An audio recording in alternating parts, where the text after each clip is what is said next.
Hi, this is Alex from Groovy Entertainment. Today we got another book on record to play for you. Today's book is the Children's Bible from 1974. So let's get started.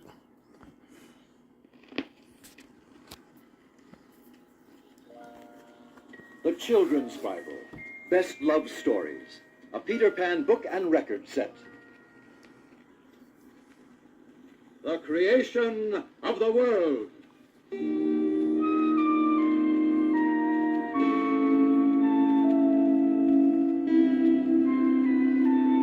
In the beginning, when God made heaven and earth, the earth was without form, and darkness was upon the deep. And a wind from God swept over the face of the waters. And God said, "Let there be light." And there was light. And he called it day, and the darkness he called night. So evening came, and morning came. This was the first day. Then God said, "Let there be sky in the midst of the waters." And God made the sky, and he called it heaven. And evening came, and morning came. This was the second day. Then God said, "Let the waters under heaven be gathered into one place, so that dry land may appear." And the land he called earth, and the gathering of the waters he called seas. And God saw that it was good. Then God said, "Let the earth put forth plants bearing seed, and fruit trees bearing fruits." And it was so. And evening came, and morning came. This was the third day. And God said, "Let there be lights in heaven to separate the day from the night, and let them serve as signs for festivals and seasons, and for days and years. And let them shine also to give light upon the earth." And God made the two great lights, the sun to rule the day, and the moon to rule the night. And he made the stars also. And evening came, and morning came, the fourth day. And God said, "Let the waters be filled with living creatures, and let birds fly above the earth." Then God created the great sea monsters and all living creatures that move in the waters, and every kind of bird.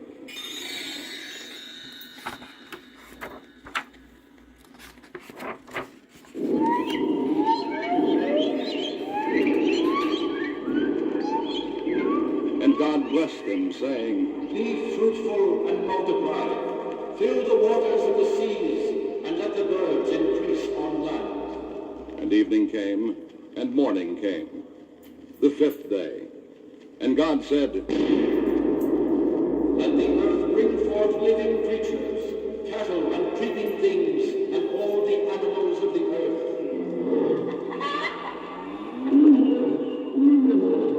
Then God said, "Let us create man in our image, to rule over the fish of the sea, the birds of the air, the animals of the earth, and the things that creep upon the ground."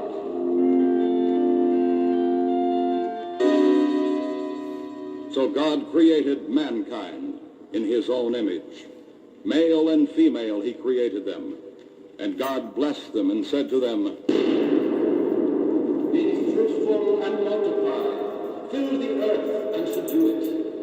Behold, I have given you every plant yielding seed which is on the face of all the earth, and every tree with seed in its fruit.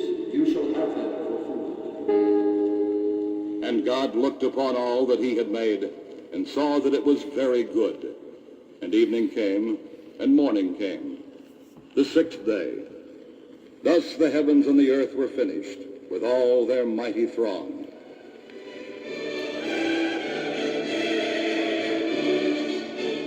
On the seventh day, God rested from all his work, and he blessed the seventh day and made it holy, because on that day he ceased from the work he had set out to do.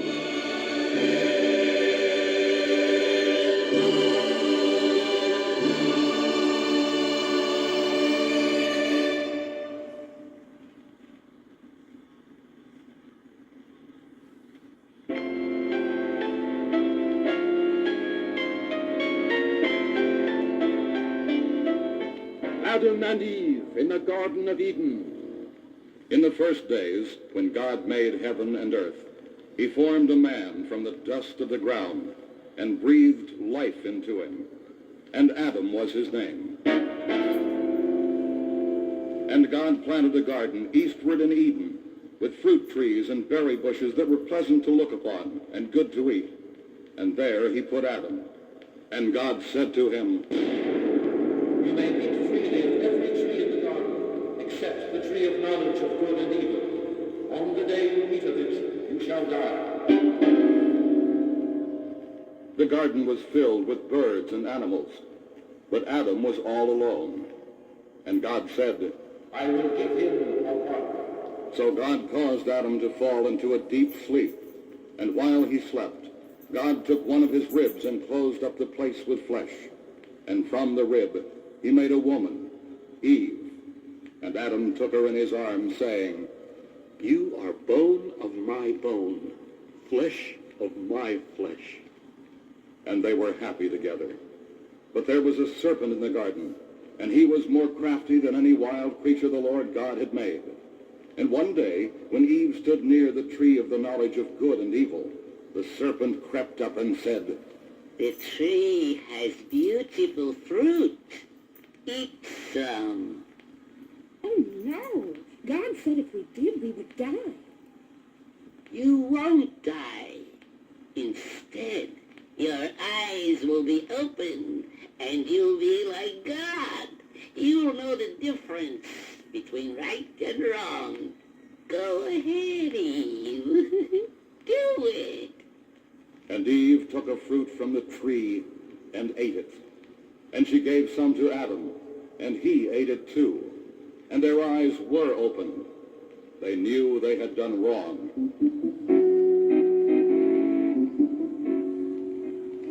And then they heard the sound of the Lord God in the garden, and they tried to hide. But God saw them and called out, Have you eaten from the tree I told you was forbidden? The woman you gave me for a companion, Lord, she gave me fruit from the tree, and I ate it. Eve, did you eat too? Yes, Lord. The serpent tricked me. And the Lord was angered. And to Adam he said, Because of what you have done, the ground is cursed. Now you will have to work to win food from it. All the days of your life, until you return to the ground that you came from. Dust you are, and to dust you shall return. And then God drove Adam and Eve out of the Garden of Eden to earn their bread by hard work from that time on.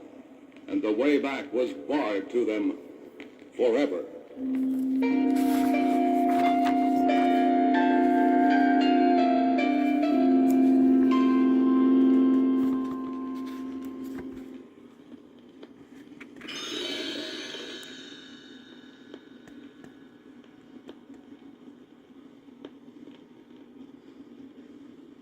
Cain and Abel.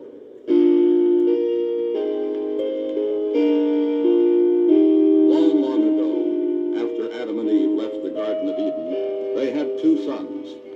The first they called Cain, and when he grew up, he became a farmer. The second son was named Abel, and he became a shepherd, tending a flock of sheep.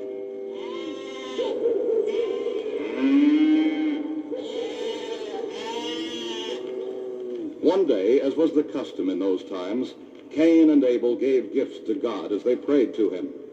Abel's gift was some newborn lambs, the best of the flock, and this was pleasing to God. Cain's present was some fruits and vegetables he had raised, and God was not pleased and did not accept the gift.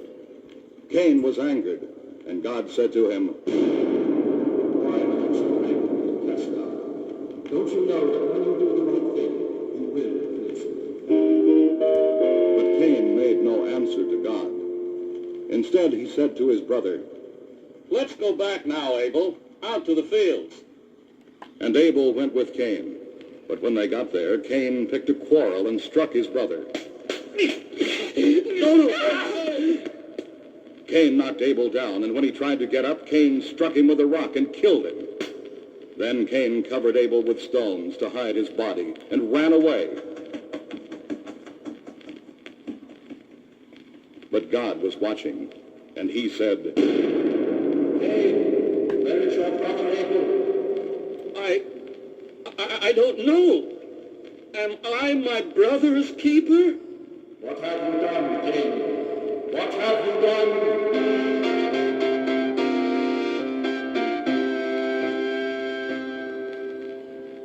Your brother's blood cries out to me. You are cursed now.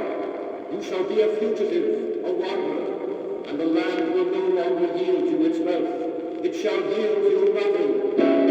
Oh, Lord, this punishment is too heavy. You are driving me from my land, making me a fugitive. Any man who sees me will have the right to kill me. It will not be so. and God put a mark on Cain to warn any man who met him, saying, If anyone raises a hand against Cain to kill him, vengeance shall be taken against him 7 times.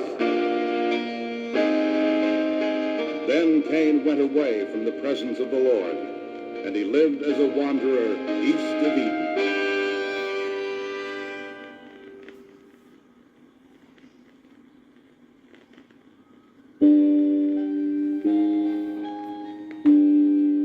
Noah's Ark.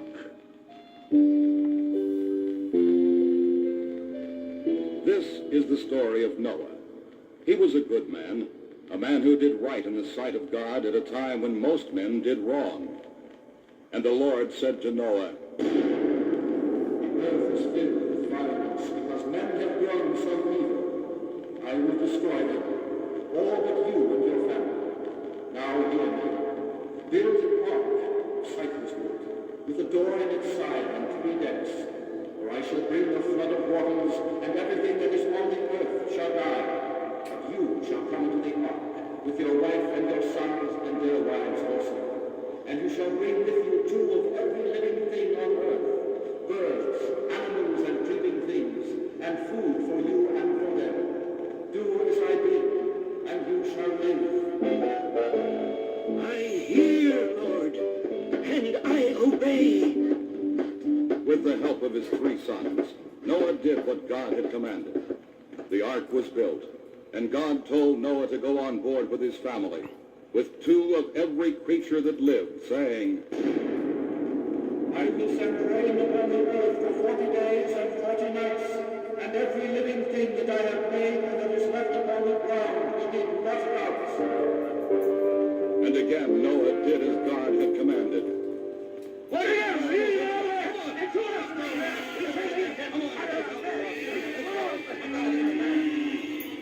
Then all the fountains of the deep burst forth,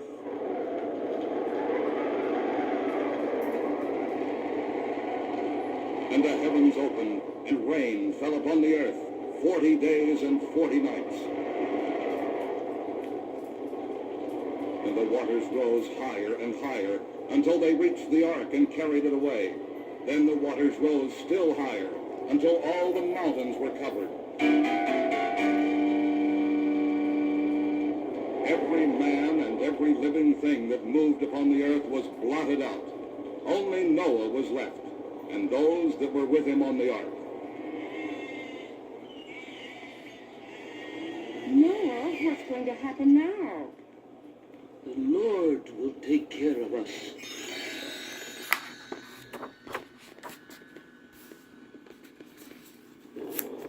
Oh, when? We've been drifting a long time, Noah. We're starting to run out of food. The Lord knows that. He will not forget us. God remembered Noah and those on the ark. He caused the rains to end.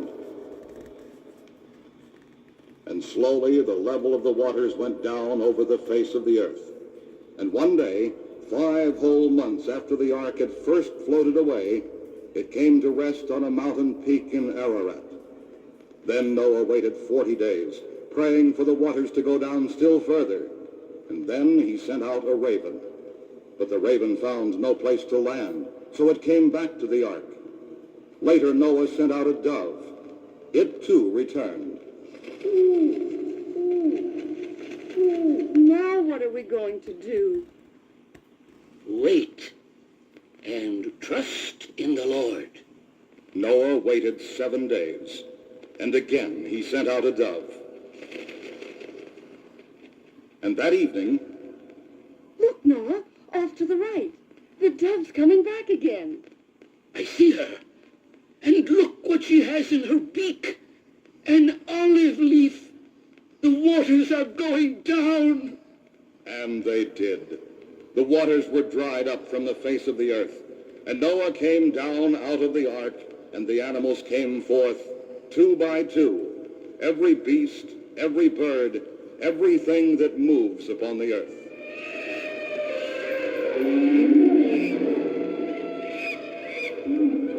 And Noah built an altar to the Lord and offered his thanks. And God was pleased. And he said, I make you a promise. Never again shall there be a flood to destroy the earth. And this is the sign of my promise. For all future time, my rainbow in the cloud. And Noah looked up, and there it was, in all its glory. A rainbow. Thank you, Lord. Thank you for your promise that life shall not perish from the earth.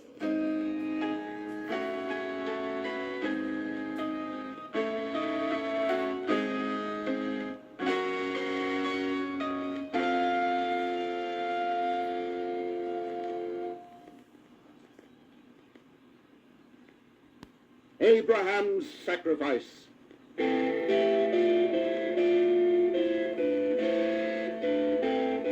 Long ago in Chaldea, in what is now the land of Iraq, there lived a man named Abram with his wife Sarai.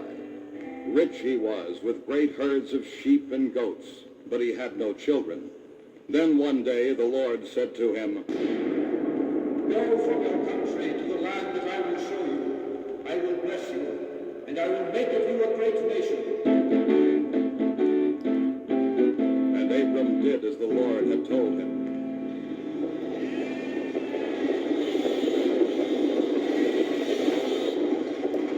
He went down into the land of Canaan with his wife and his household, his flocks and his herds. Then one night, in a vision, the word of the Lord came to Abram, saying, Have no fear, your reward shall be very great. What reward can you give me, O Lord? I am old. I have no children. My servants shall inherit all I have. No, a son of your body shall inherit it. I give you this promise. I will make you the father of nations. Kings will be born unto you, and this land will be yours forever. You shall no longer be Abram. Your name shall be Abraham. Your wife, Sarah. Obey my laws. The vision faded, but the Lord's promise remained ever in Abraham's mind. Then one day, as he sat at the door of his tent in the heat of the summer, he looked up, and behold, 3 men suddenly stood before him. Somehow he knew they were no ordinary men, but messengers of the Lord, and he hastened to serve them food and drink. And one asked of him, Where is Sarah, your wife? There, in the tent, alone. Next spring she will not be alone. She shall have a son. Sarah, listening in the tent, laughed to herself, saying, A son? Impossible. I'm too old. And God heard her and said, Is anything impossible for the Lord?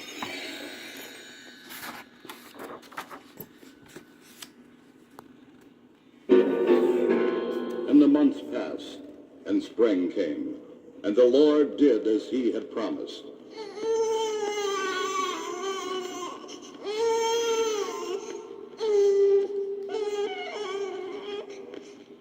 Sarah bore Abraham a son, and he was named Isaac, which means he laughed.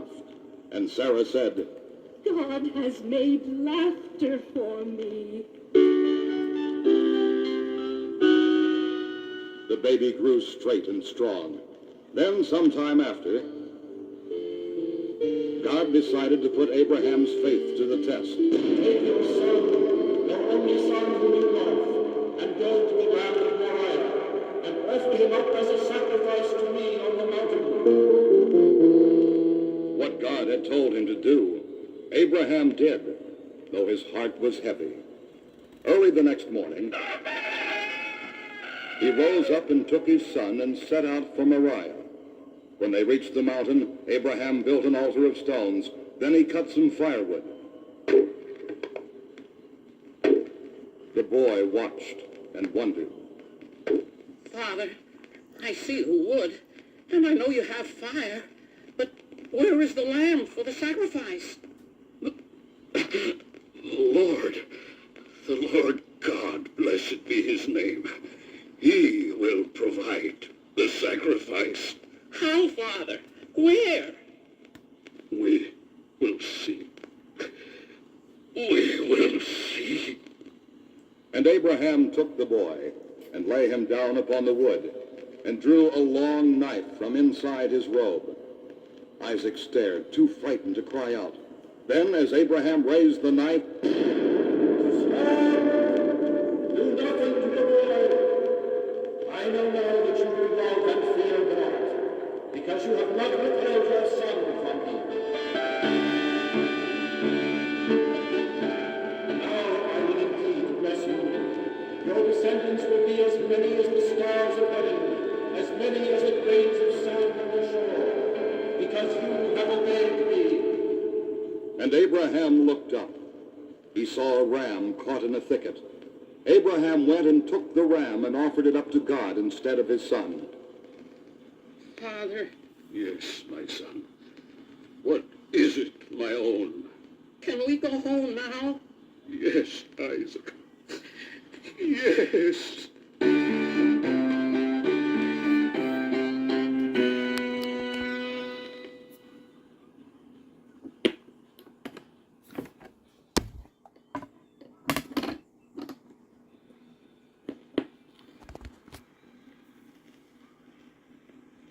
Jacob and Esau.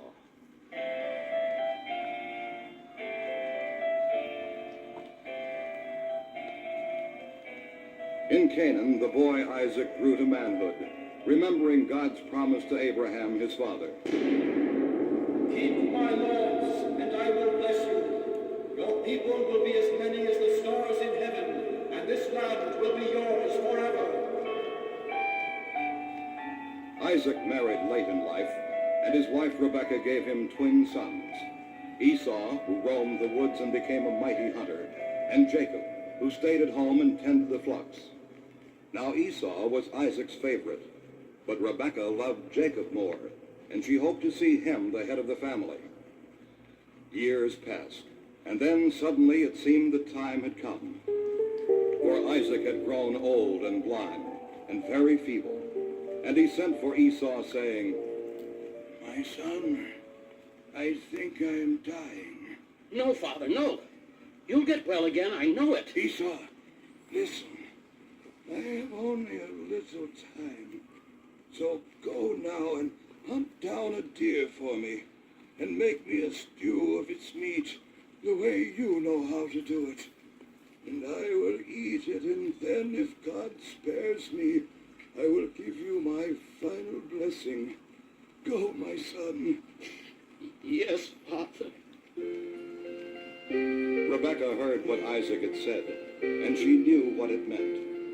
If Isaac gave Esau his final blessing, then he would get everything Isaac owned, and Jacob, her favorite, would get nothing. So she went to Jacob and commanded him to take a young goat from the flock and kill it and bring its meat to her for a stew.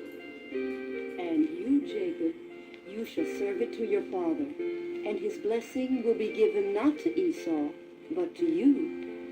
But, Mother, that isn't right. Besides, he'll see that it's me. Your father cannot see. But he'll touch my hand, and then he'll know. Because Esau is hairy all over, and my skin is smooth. Do as I say, my son. Your father will take you for Esau. I'll see to that. Now, here's all you have to do.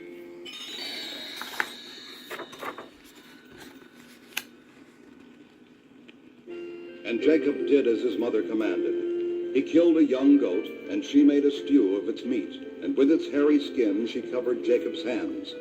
And she dressed him in Esau's clothes. And Jacob brought the food to Isaac his father. And the blind old man said, "Which of my sons are you?" I am Esau. I have done as you asked. Eat of my stew, and then, if that is your wish, give me your blessing. Come closer. Let me touch you. Yes, Father. Strange. Strange. What, Father?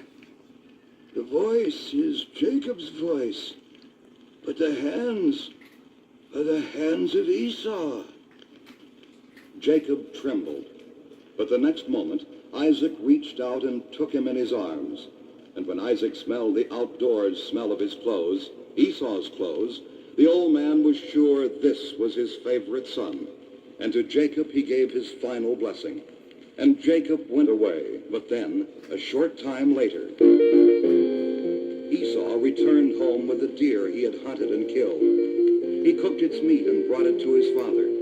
And Isaac said, "What is this? Who are you?" Esau, Father. I am Esau. I should have known. I should have known. Jacob tricked me. And you too, my son. Tricked me? How? He let me think he was you. And I gave him my final blessing. I am sorry, my son. But when I die, Jacob will be the head of the house. He will have rule over you. For that was the law of the time. The blessing could not be taken back. Knowing this, Esau grew angrier and angrier as the days passed, and Rebekah feared he would raise his mighty arm against his brother. So she sent Jacob away to the north. There he remained for many years, and married, and prospered. And God was good to Esau also. He became the head of a family of his own, with many children, and great herds of sheep and cattle. Then the day came, long years after, that the two brothers met once again. Jacob feared for his life and all his possessions. But Esau took Jacob into his arms and forgave him for the wrong he had done, saying, Keep what is yours, my brother. I have more than enough of my own.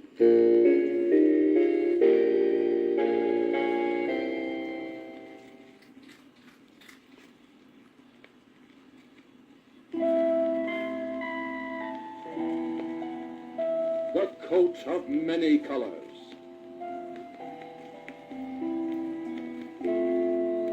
Now Abraham was father to Isaac, and Isaac was father to Jacob in the land of Canaan. And Jacob had 12 sons. His favorite was Joseph. Jacob loved him above all his brothers, and had a fine coat made for him, one of many colors. And Joseph showed it to his brothers, saying, Look what Father gave me. Isn't it a fine coat? Oh, yes. Finer than anything he ever gave us. That's right. Joseph always gets the best of everything. It's not my fault. Oh, no? Go away, Joseph. You heard him. Leave us alone. I had a dream last night. Don't you want to hear it? Another dream? Go away. But this was very special. I dreamed we were all in the field together, binding sheaves of corn, and my sheaf stood up on one end. What's so special about that? Well, all of your sheaves gathered around my sheaf and bowed down before it. I see. And that means, I suppose, that someday you will be a king and rule over all of us? Go away, boy. Go away. And take your fine coat with you. One day, soon after, when Joseph's brothers were away tending the flocks, Jacob told him to go out in the hills and see how they were doing, and then return home with word of them. And Joseph set out as he was commanded.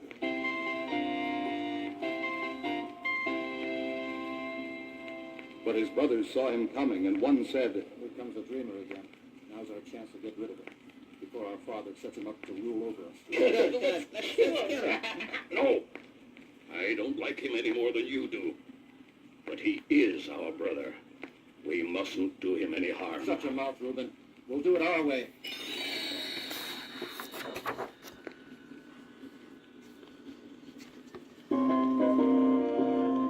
But the brothers at last listened to Reuben. And when Joseph came up to them, instead of killing him, they only stripped off his fine coat and dropped him down a deep, empty well from which there was no way to climb out. Help me! Please help me! Then the brothers went away. It was Reuben's plan, though, to come back later and lift Joseph out. But in the meantime, a caravan of merchants passed by the well. Help! Help! And they hauled Joseph out and carried him away. So when Reuben returned, Joseph was gone. And he went to his brothers, saying, What are we to do? What shall we tell our father? Joseph's brothers took his coat of many colors and killed a goat and smeared the blood all over it. Then they tore the coat as if a mountain lion had done it. And they brought it home to Jacob, saying, Look, Father. Look what we have found. Joseph's coat! The coat I gave him! A wild beast did this. Oh, my son, my son. My Joseph torn to pieces. I will go to my grave mourning you, Joseph, my son. But Joseph was not dead. The merchants had carried him to Egypt, where they sold him to Potiphar, the chief captain of the Pharaoh, all-powerful ruler of Egypt. But the day was to come, years later, when Jacob was reunited with Joseph, the son he thought he had lost forever.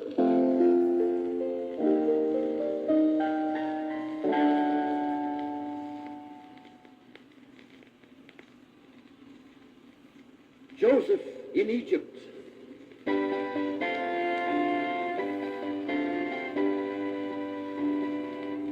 This is the story of Joseph of Canaan, who was stolen out of his homeland and was sold to Potiphar, a captain in the army of Pharaoh, ruler of Egypt. Now Joseph was a young man, as wise as he was handsome, for God was with him, and Potiphar was pleased with Joseph and put him in charge of his household. But Potiphar's wife fell in love with Joseph, and when he would have nothing to do with her, she grew angry and went to Potiphar, saying, Your slave has insulted me. Punish him. And Potiphar believed his wife, and Joseph was arrested and thrown into prison. And time passed, and it seemed that God had turned his face away from Joseph, but it was not so. For one day, Pharaoh's chief steward was brought in as a prisoner because he had done some wrong. And this man became friends with Joseph, and one morning he said to him, I had a dream last night, Joseph, and it worries me. Why? Because I can't understand it. In Pharaoh's court, there were magicians who could have told me what it meant, but here... Perhaps I can help you. Tell me your dream. Well, I dreamt I was a vine, with 3 branches laden with grapes. Pharaoh's cup was in my hand, and I squeezed the grapes into the cup and gave it to Pharaoh. Joseph, what do you make of it? The 3 branches mean that in 3 days, Pharaoh will forgive you and set you free. and it was so. In 3 days, the steward was set free and restored to his place in the palace. Joseph remained in prison. Then one night, years later, Pharaoh himself was troubled by dreams, and his magicians were not able to explain them. Then the steward remembered Joseph, and he told Pharaoh, and Pharaoh said, Bring the Hebrew slave before me. And Joseph was brought forth out of prison. And Pharaoh said, Hear my dream, and for your life, tell me what it means. By myself I cannot, but God will give Pharaoh the answer. We will see. This was my dream. I was standing on the banks of a river, and 7 fat cows came up and fed on the grass. Then 7 thin cows came after them and fell on the fat cows and ate them up. Later, I had another dream. I saw 7 full ears of corn on one stalk, and on another stalk, 7 thin ears. And the thin ears swallowed up the good ones. Well, Joseph? God has shown Pharaoh what he is about to do. And what is that? The 7 fat cows and the 7 full ears of corn mean that 7 years of plenty are coming to Egypt. But the thin cows and the thin ears of corn mean that 7 years of famine will follow the years of plenty. In that time the crops will fail, and many will die of hunger, unless something is done to save them. How? What can be done? Let Pharaoh see to it that in the years of plenty, a 5th part of all the food that grows in Egypt is set aside under your great seal. And let the food be sold to all who need it when the lean years come. And Pharaoh gave thought to the words of Joseph, and believed them. And he said, Since God has shown you all this, you shall see it is done as you say. Behold, I give you power over all the land of Egypt, second only to mine. And Joseph went out over Egypt, and he gathered up 1/5 part of all the grain that grew in the next 7 years, and stored it up in every city. And then the lean years came, and the people hungered. And Joseph opened all the storehouses, and in Egypt there was bread. But it was not so in the countries nearby. Because of the crop failure, Joseph's brothers came to Egypt to buy grain. Joseph recognized them. The reunion was an event of rejoicing as Joseph forgave them, saying, It was God who sent me ahead of you to Egypt to save men's lives. And Pharaoh rewarded Joseph by welcoming his family to live in Egypt and prosper. And God promised Jacob, Joseph's father, in a vision, Do not be afraid to go to Egypt. I will make you a great nation.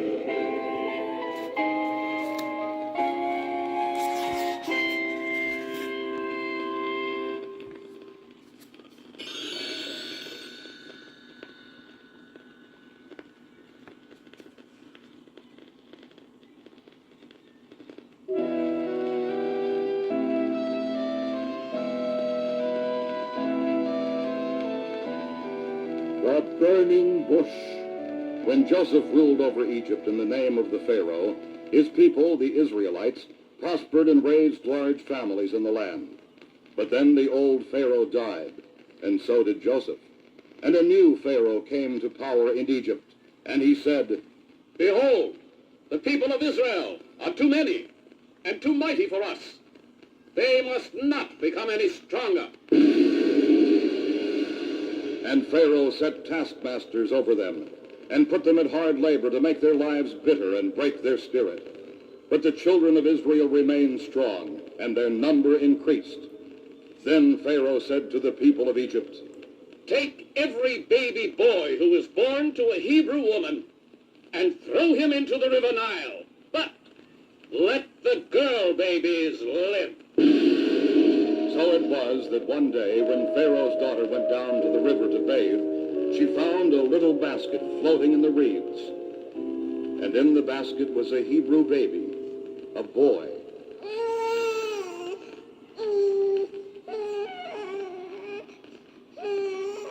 The baby had been left there by his mother because she knew Pharaoh's daughter was kind-hearted and would not let him die.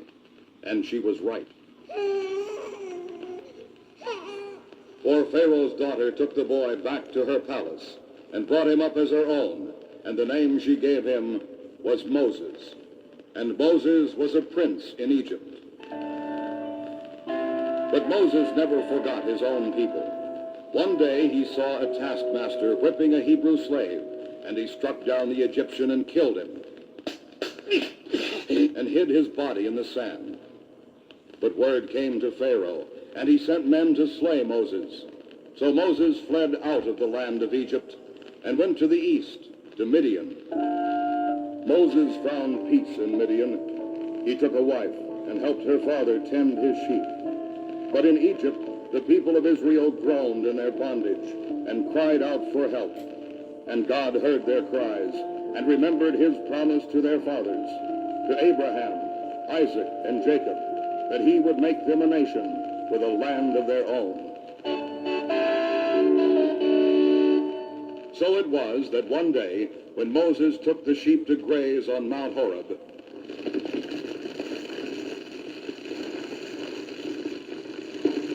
suddenly he saw flames of fire burst forth from a bush, but the bush itself did not burn. And then God called to him from out of the bush, Moses! Moses! Yes. Do not come any nearer. I am the God of your fathers, and this is holy ground. Yes, Lord. I have seen the suffering of my people in the land of Egypt, and I have come down to free them and bring them out to a land flowing with milk and honey, the land of Canaan. I am sending you to Pharaoh to bring them forth. But who am I, Lord, to do such a thing? I know Pharaoh will not let them go unless he is forced to. So I will stretch out my hand and strike Egypt with wonders. Then will he do it. Then Moses went away from the holy place down into Egypt land, but only after a long, long time, when God had worked many wonders. Only then did Pharaoh let the people go.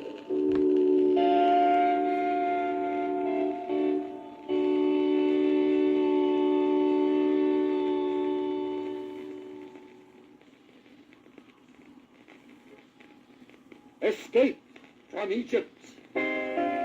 Moses went down to Egypt with Aaron his brother, and they went to Pharaoh, saying, The Lord, the God of Israel, says to you, let my people go, so they may hold a feast to me in the wilderness. Who is the Lord? I do not know him. I will not let his people go. And Pharaoh was so angered, he ordered the taskmasters to force the children of Israel, who were their slaves, to work still harder.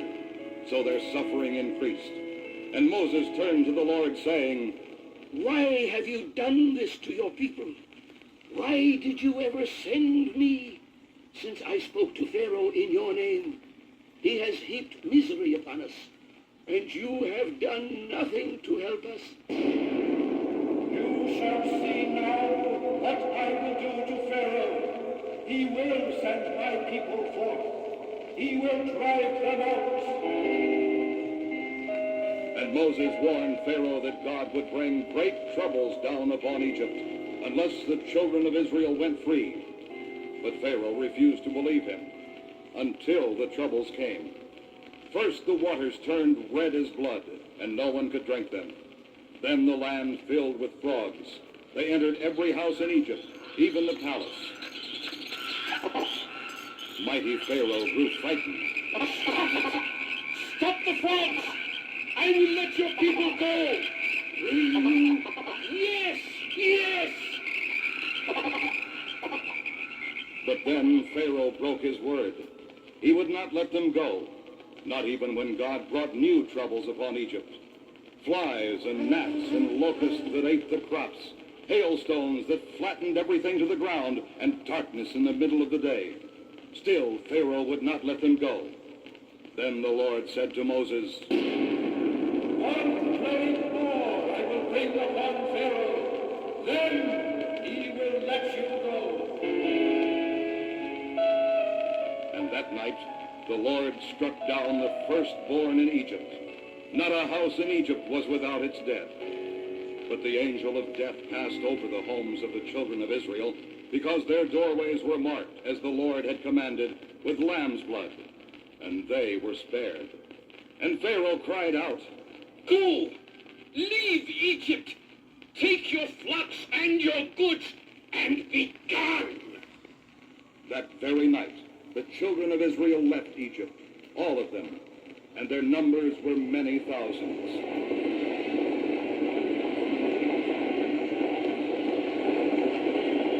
And the men of Israel went up from the land ready for battle. And as they marched, the Lord went before them, by day as a pillar of cloud to guide them on their way, by night as a pillar of fire to give them light.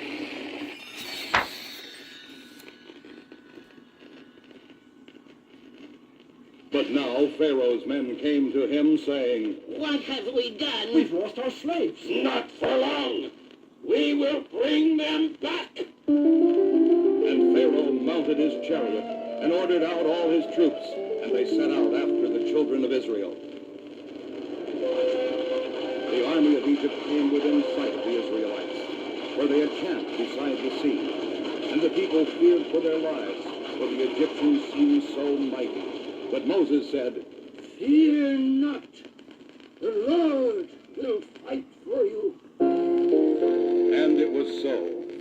For the angel of God stood between the children of Israel and the Egyptians, and the pillar of cloud stood behind them. So Pharaoh's men could not see to attack them. Then, at God's order, Moses stretched out his hand over the sea, and the Lord drove the sea back by a strong east wind, and made dry land where the sea had been.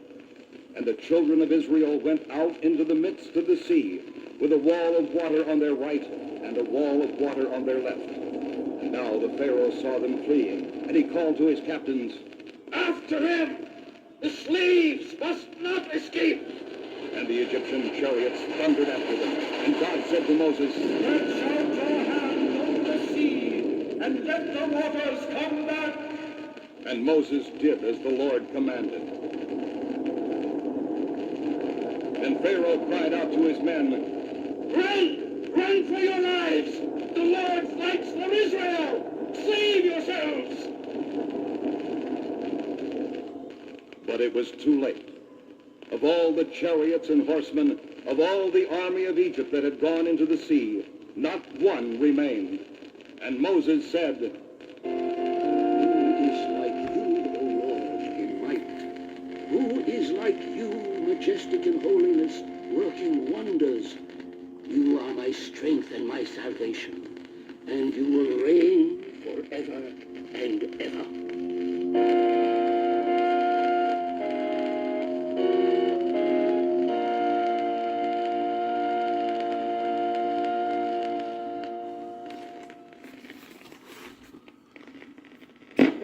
So that was part 1 of the Children's Bible for 1974. So if you like, subscribe, share, and comment, and have a groovy day with another video coming out real soon.